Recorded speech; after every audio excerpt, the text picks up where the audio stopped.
প্রিয় শ্রোতা, আজ আমরা শুনব মানবজাতির শুরুতে ঘটে যাওয়া এক গুরুত্বপূর্ণ ঘটনা।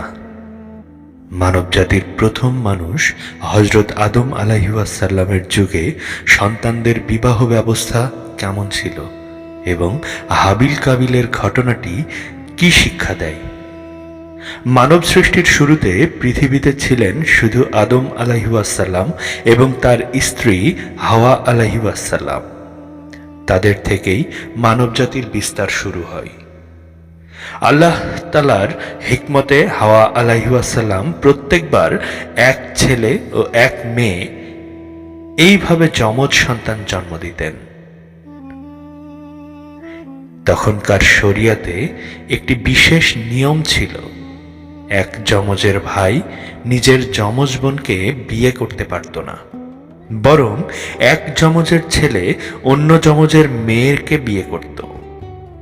কারণ তখন মানবজাতি বিস্তারের জন্য অন্য কোনো মানুষ ছিল না। এইভাবেই জন্ম নেন দুই ভাই, হাবিল এবং কাবিল।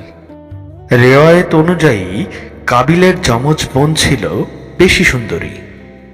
নিয়ম অনুযায়ী তাকে বিয়ে করার কথা ছিল হাবিলের, কিন্তু কাবিল তা মানতে চাইল না। সে নিজের যমজ বোনকেই বিয়ে করতে চাইল। এই নিয়ে দুই ভাইয়ের মধ্যে বিরোধ সৃষ্টি হলো।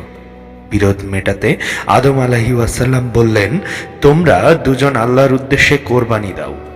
যার কোরবানি কবুল হবে তার দাবি গ্রহণযোগ্য হবে। হাবিল আন্তরিকভাবে ভালো একটি পশু কোরবানি দিল, আর কাবিল দিল নিম্নমানের ফসল। আল্লাহ তাআলা হাবিলের কোরবানি কবুল করলেন, কিন্তু কাবিলেরটি কবুল হলো না। এরপর কাবিল হিংসায় অন্ধ হয়ে যায়।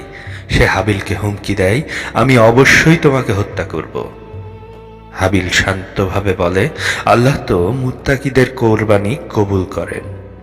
কিন্তু হিংসা ও অহংকার কাবিলকে এমন অন্ধ করল যে সে মানব ইতিহাসের প্রথম হত্যাকাণ্ড ঘটালো, নিজ ভাইকে হত্যা করল।